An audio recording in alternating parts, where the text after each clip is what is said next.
ఓం శాంతి. ఈరోజు అవ్యక్త BapDada Murali. Date 24 November 2024. Revise course date 15/12/2002.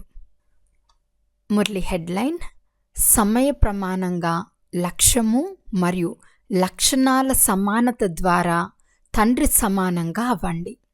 ఈరోజు బాప్దాద నలువైపులా ఉన్న సర్వస్వమానదారి పిల్లలను చూసి హర్షిస్తున్నారు. ఈ సంగం యుగంలో పిల్లలైన మీకు ఏదైతే స్వమానం లభిస్తుందో అంతకంటే గొప్ప స్వమానం పూర్తి కల్పంలో ఇక ఏ ఆత్మకు ప్రాప్తించదు. ఈ స్వమానం ఎంత ఉన్నతమైనదో తెలుసుకున్నారా? స్వమానం యొక్క నశ ఎంత గొప్పదో స్మృతిలో ఉంటుందా? స్వమానాల మాల చాలా పెద్దది. ఒక్కొక్క పూసను లెక్కిస్తూ స్వమానం యొక్క నశాలు లవలీనమైపోండి. ఈ స్వమానాలు అనగా టైటిల్స్ స్వయం బాప్దాదా ద్వారా లభించాయి. పరమాత్మ ద్వారా స్వమానం ప్రాప్తించింది కనుక ఈ స్వమానం యొక్క ఆత్మీక నశాను ఏ అథారిటీ కూడా కదిలించలేదు. ఎందుకంటే ఇది ఆల్మైటీ అథారిటీ ద్వారా ప్రాప్తించింది. బాప్దాదా ఈరోజు అమృతవేళ నుండి విశ్వంలోని పిల్లలందరి వద్దకు తిరుగుతూ పిల్లలు ప్రతి ఒక్కరి స్మృతిలో ఎన్ని స్వమానాలతో కూడిన మాల ఉందని చూశారు. మాలను ధరించటం అనగా స్మృతి ద్వారా అదే స్థితిలో స్థితమవటం కనుక ఈ స్మృతితో కూడిన స్థితి ఎంతవరకు ఉంటుంది అని స్వయాన్ని చెక్ చేసుకోండి. స్వమానంపై నిశ్చయము మరియు దాని ఆత్మీక నశ ఈ రెండిటి బ్యాలెన్స్ ఎంత ఉంటుంది అని బాప్దాదా చూశారు. నిశ్చయం అంటే నాలెడ్జ్ఫుల్గా అవ్వటం, ఆత్మీక నశ అంటే పవర్ఫుల్గా అవ్వటం. నాలెడ్జ్ఫుల్లో కూడా 2 రకాలను చూశారు. ఒకటి నాలెడ్జ్ఫుల్ అంటే జ్ఞాన సంపన్నం, రెండోది నాలెడ్జబుల్ జ్ఞానస్వరూపం. కనుక నేను ఎవరు అని స్వయాన్ని ప్రశ్నించుకోండి. పిల్లల లక్ష్యం చాలా ఉన్నతమైనదని బాప్దాదాకు తెలుసు. మీ లక్ష్యం ఉన్నతమైందే కదా. ఉన్నతమైన లక్ష్యం ఏది? తండ్రి సమానంగా అవ్వాలి అని అందరూ అంటారు. తండ్రి ఉన్నతాతి ఉన్నతమైన వారు కనుక తండ్రి సమానంగా అయ్యే లక్ష్యం కూడా ఎంత ఉన్నతమైనది. లక్ష్యాన్ని చూసి బాప్దాదా చాలా సంతోషిస్తున్నారు. కానీ తర్వాత ఏమిటో చెప్పమంటారా? కానీ ఏమిటి అని టీచర్లు లేక డబల్ విదేశీలు వింటారా? అర్థమయ్యే ఉంటుంది. బాప్దాదా లక్ష్యము మరియు లక్షణాల్లో సమానతను కోరుకుంటున్నారు. లక్ష్యము మరియు లక్షణాలు అనగా ప్రాక్టికల్ స్థితి సమానంగా ఉందా అని స్వయాన్ని ప్రశ్నించుకోండి. ఎందుకంటే లక్ష్యము మరియు లక్షణాలు సమానంగా అవ్వటమే. తండ్రి సమానంగా అవ్వటం, సమయ ప్రమాణంగా ఈ సమానతను సమీపంగా తీసుకురండి. వర్తమాన సమయంలో బాప్దాదా పిల్లల ఒక విషయాన్ని చూడలేకపోతున్నారు. చాలామంది పిల్లలు తండ్రి సమానంగా అయ్యేందుకు భిన్న భిన్న ప్రకారాల శ్రమ చేస్తున్నారు. తండ్రిపై ప్రేమ ఉన్నప్పుడు శ్రమ చేసే అవసరమే లేదు. ఎక్కడ ప్రేమ ఉందో అక్కడ శ్రమ ఉండదు. వ్యతిరేక నశ అయిన దేహాభిమానం మీ సహజ స్వభావంగా అయిపోయింది. దేహాభిమానంలోకి రావటానికి పురుషార్థమేమైనా చేయాల్సి పడుతుందా? లేక 63 జన్మల పురుషార్థం చేశారా? స్వభావంగా అయిపోయింది, సహజంగా అయిపోయింది. ఇప్పుడు కూడా అప్పుడప్పుడు ఆత్మకు బదులు దేహస్థితిలోకి వచ్చేస్తున్నాము అని అంటారు. ఎలాగైతే దేహాభిమానం సహజ స్వభావంగా అయిపోయిందో అలా ఇప్పుడు దేహీ అభిమాని స్థితి కూడా సహజ స్వభావంగా ఉండాలి. స్వభావాన్ని పరివర్తన చేసుకోవటం కష్టం. ఇప్పుడు కూడా అప్పుడప్పుడు నా భావం అది కాదు, కానీ అది నా స్వభావం అని అంటారు కదా. మరి ఆ స్వభావాన్ని సహజంగా తయారు చేసుకున్నప్పుడు తండ్రి సమాన స్వభావాన్ని సహజంగా తయారు చేసుకోలేరా? ఉల్టా స్వభావానికి వశమైపోతారు. కానీ తండ్రి సమానంగా యథార్థమైన స్వభావాన్ని తయారు చేసుకునేందులో శ్రమ ఎందుకు అనిపిస్తుంది? ఇప్పుడు బాప్దాదా పిల్లలందరిలో ఆత్మాభిమానిగా ఉండే సహజ స్వభావాన్ని చూడాలని కోరుకుంటున్నారు. బ్రహ్మబాబాను చూశారు కదా, నడుస్తూ తిరుగుతూ కార్యం చేస్తూ ఆత్మాభిమాని స్థితి సహజ స్వభావంగా ఉండేది. బాప్దాదా సమాచారాన్ని విన్నారు. ఈ రోజుల్లో దాదీలు విశేషంగా ఫరిస్తా స్థితి, కర్మాతీత స్థితి, తండ్రి సమాన స్థితి సహజంగా ఎలా తయారవుతుంది అని ఆత్మిక సంభాషణ చేస్తున్నారు. ఈ స్థితి స్వభావంగా అయిపోవాలి అని ఆత్మిక సంభాషణ చేస్తున్నారు కదా. ఫరిస్తాగా అయిపోవాలి, కర్మాతీతంగా అయిపోవాలి, తండ్రి ప్రత్యక్షమైపోవాలి అని దాదీకి కూడా మాటిమాటికి అనిపిస్తుంది కదా.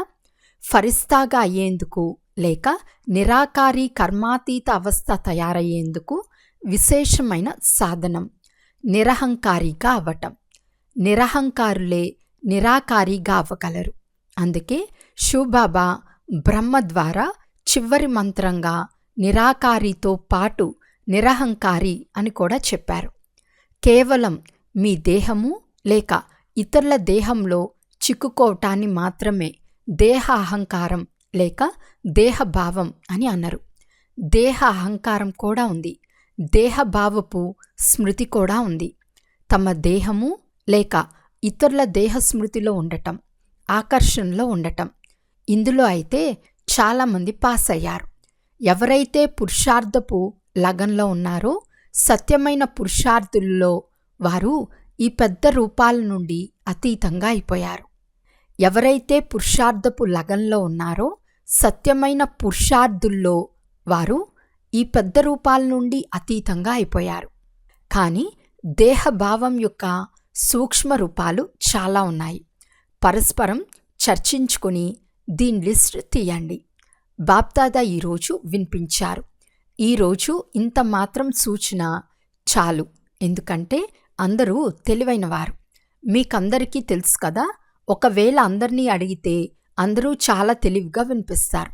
కానీ బాప్దాదా కేవలం చిన్న సహజమైన పురుషార్థాన్ని చెప్తున్నారు.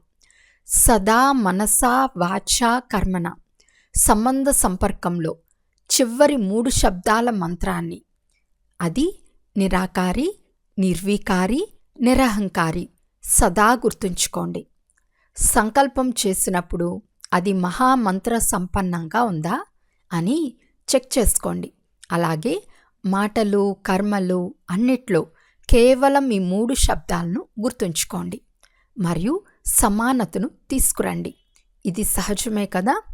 పూర్తి మురళి అంతా గుర్తుంచుకోమని చెప్పటం లేదు, కేవలం 3 శబ్దాలు గుర్తుంచుకోండి. ఈ మహామంత్రం సంకల్పాన్ని కూడా శ్రేష్టంగా చేస్తుంది. వాచలో నిర్మాణతను తీసుకొస్తుంది, కర్మలో సేవాభావాన్ని తీసుకొస్తుంది, సంబంధ సంపర్కంలో సదా శుభ భావన శుభకామనల వృత్తిని తయారు చేస్తుంది. బాప్దాదా సేవా సమాచారాన్ని కూడా వింటారు. సేవలో ఈ రోజుల్లో భిన్న భిన్న కోర్సులు చేయిస్తున్నారు. కానీ ఇప్పుడు ఇంకా ఒక కోర్స్ ఉండిపోయింది. అదేమిటి అంటే ఆత్మలో ఏదైతే శక్తి కావాలో ఆ ఫోర్సును నింపే కోర్స్ చేయించాలి, శక్తిని నింపే కోర్స్ చేయించాలి.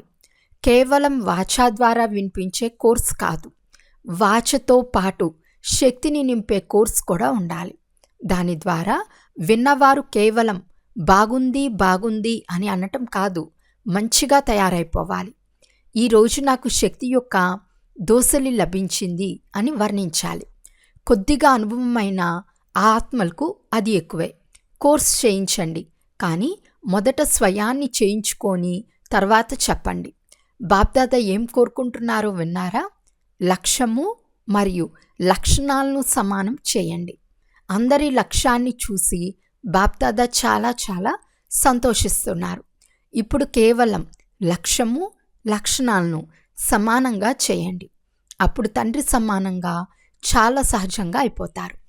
బాప్దాదా అయితే పిల్లలను సమానం కంటే ఉన్నతంగా అనగా తనకంటే కూడా ఉన్నతంగా చూస్తారు. బాప్దాదా సదా పిల్లలను తన శిరో కిరీటాలు అని అంటారు. మన కిరీటం అయితే శిరస్సు కంటే కూడా ఉన్నతంగా ఉంటుంది కదా. టీచర్లు శిరో కిరీటాలే కదా. టీచర్లతో ఎంతమంది టీచర్లు ఉన్నారో చూడండి. ఒక్క గ్రూపులో ఇంతమంది టీచర్లు అంటే ఇంకా ప్రతి గ్రూప్లో ఎంతమంది ఉంటారు? టీచర్లు బాప్దాదాకు కల ఒక ఆశను పూర్తి చేసే సంకల్పం చేశారు, కానీ ఎదురుగా తీసుకురాలేదు. అది ఏదో తెలుసా? మొదటిది, ఇప్పుడు వారసులు మాలను తయారు చేయమని బాప్దాదా చెప్పారు. జనరల్ మాల కాదు, వారసుల మాలను తయారు చేయాలి.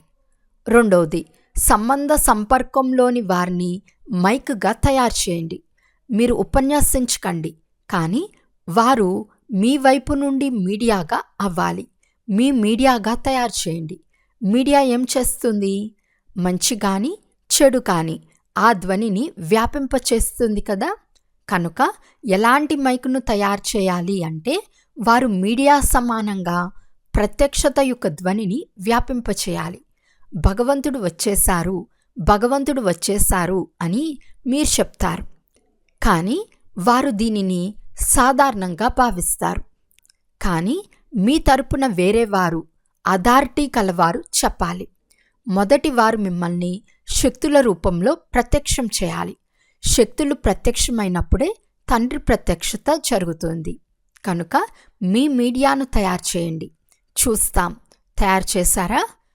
పోతే పోని, మాలను వదిలేయండి. కంకణంనైనా తయారు చేశారా? తయారు చేసిన వారు చేతులెత్తండి. ఎలాంటి వారిని తయారు చేశారని బాప్దాదా చూస్తారు. మంచి ధైర్యంనైతే ఉంచుకున్నారు. కనుక టీచర్లు ఏం చేయాలో విన్నారా? శివరాత్రికి వారస క్వాలిటీని తయారు చేయండి. మైకును తయారు చేయండి. తర్వాత సంవత్సరం శివరాత్రికి అందరి నోటి నుండి శివబాబా వచ్చేశారు అనే శబ్దం వెలువడాలి. ఇలాంటి శివరాత్రిని జరుపుకోండి. ప్రోగ్రాం అయితే చాలా మంచిగా తయారు చేశారు. ప్రోగ్రాం అందరికీ పంపించారు కదా.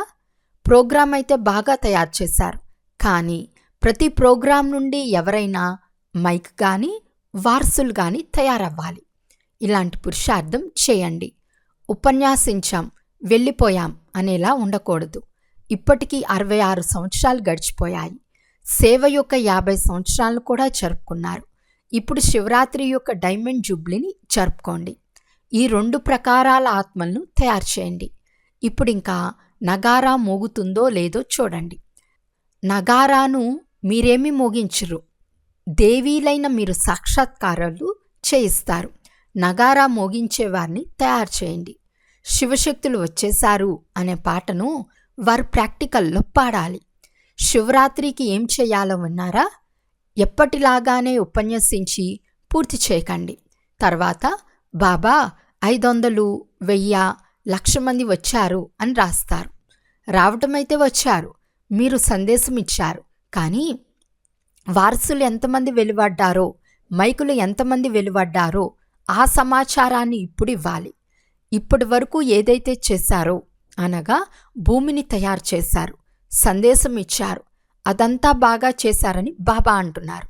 ఆ సేవ వ్యర్థంగా పోలేదు, సమర్థంగా జరిగింది. ప్రజలు తయారయ్యారు, రాయల్ పరివారం తయారైంది. కానీ రాజులు రాణులు కూడా కావాలి కదా. సింహాసనంపై కూర్చునే రాజు రాణులను కాకపోయినా అక్కడ రాజు రాణితో పాటు దర్బారులో రాజ సమానంగా కూర్చునేవారినైనా తయారు చేయండి. రాజ్య దర్బారు శోభాయమానంగా అయిపోవాలి. శివరాత్రికి ఏం చేయాలో విన్నారా? పాండవులు వింటున్నారా? చేతులెత్తండి. ధ్యాస పెట్టారా? మంచిది.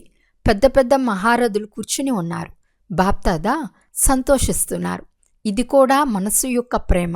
ఎందుకంటే ప్రత్యక్షత ఎప్పుడు జరుగుతుంది, ఎప్పుడు జరుగుతుంది అని మీ అందరికీ సంకల్పం నడుస్తుంది కదా. బాప్దాదా వింటూ ఉంటారు. మధువనం వారు ఏం విన్నారు? మధువనం వారు విన్నారు కదా. మధువనం, శాంతివనం, జ్ఞాన సరోవరం వారందరూ మధువన నివాసులే. అచ్చా, మధువనం నుండి నగారా మోగుతుందా? ఎక్కడి నుండి మోగుతుంది? మధువనం నుండి మోగిందా? నలువైపులా నుండి అని చెప్పండి. ఒకవైపు నుండే మోగదు, మధువనం నుండి కూడా మోగుతుంది, నలువైపుల నుండి కూడా మోగుతుంది. అప్పుడే కుంభకర్ణులు మేల్కొంటారు. మధువనం వారు ఎలాగైతే సేవలో అలసిపోని వారిగా అయి సేవా పాత్రను అభినయిస్తున్నారో అలా ఈ మనసా సేవను కూడా చూస్తూ ఉండండి. కేవలం కర్మనా సేవయే కాదు, మనసా వాచ కర్మన 3 సేవలు చేస్తున్నారు కూడా. ఇప్పుడింకా ఎక్కువ చేయండి. మధువనం వారిని మర్చిపోలేదు. బాప్దాదా మధువనంలో వస్తారు, కానీ మధువనం పేరు చెప్పరు అని మధువనం వారు అనుకుంటున్నారు. మధువనం అయితే సదా గుర్తు ఉండనే ఉంటుంది. మధువనం లేకపోతే వీరందరూ ఎక్కడికి వస్తారు? సేవాదారులైన మీరు సేవ చేయకుంటే వీరందరూ తినేది ఉండేది ఎలా? కనుక మధువనం వారిని బాప్దాదా కూడా హృదయపూర్వకంగా గుర్తు చేసుకుంటారు. హృదయపూర్వకమైన ఆశీర్వాదాలు ఇస్తారు. మధువనం వారిపై కూడా ప్రేమ ఉంది. టీచర్లపై కూడా ప్రేమ ఉంది. మధురాతి మధురమైన మాటలపై కూడా ప్రేమ ఉంది. అంతేకాక మహావీరులైన పాండవులపై కూడా ప్రేమ ఉంది. పాండవులు లేకుంటే కూడా గతి లేదు. అందుకే చతుర్భుజ రూపానికి మహిమ ఎక్కువ ఉంది. పాండవులు మరియు శక్తులు ఇరువురి కంబైన్డ్ రూపమే విష్ణు చతుర్భుజం.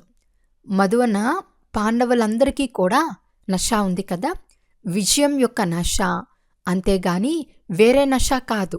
మంచిది. పాండవ భవనంలో మెజారిటీ పాండవులు ఉన్నారు. పాండవులు లేకుంటే మీ అందరికీ మధువనంలో మజా రాదు. కనుక బలిహారం అంటే మధువనం వారిదే. వారు మిమ్మల్ని ఆనందంలో ఉంచుతారు, తినిపిస్తారు మరియు ఎగిరిస్తారు. ఈరోజు బాప్దాదాకు మధువనవాసులు అమృతవేళ నుండి గుర్తుకొస్తున్నారు. ఇక్కడ ఉన్నా, పైన కూర్చుని ఉన్నా, ఇక్కడ ఏదైనా డ్యూటీలో ఉన్నా కానీ మధువనవాసులందరికీ బాప్దాదా అమృతవేళ నుండి స్మృతుల్ని ఇచ్చారు. అచ్చా, బాప్దాదా ఇచ్చిన ఆత్మీక ఎక్సర్సైజ్ను రోజంతట్లో ఎన్నిసార్లు చేస్తున్నారు మరియు ఎంత సమయంలో చేస్తున్నారు? నిరాకారి మరియు ఫరిస్తా, తండ్రి మరియు దాదా. ఇప్పుడిప్పుడే నిరాకారి, ఇప్పుడిప్పుడే అవ్యక్త ఫరిస్తా స్వరూపం. రెండిట్లో దేహభావం ఉండదు. కనుక దేహభావం నుండి అతీతంగా వెళ్ళాలి అంటే ఈ ఆత్మీక ఎక్సర్సైజ్ను కర్మ చేస్తూ మీ బాధ్యతను నిభాయిస్తూ కూడా 1 సెకండ్లో అభ్యాసం చేయగలరు. ఇది ఒక సహజ అభ్యాసంగా అయిపోవాలి. ఇప్పుడిప్పుడే నిరాకారి, ఇప్పుడిప్పుడే ఫరిస్తా. బాప్దాదా డ్రిల్ చేయించారు.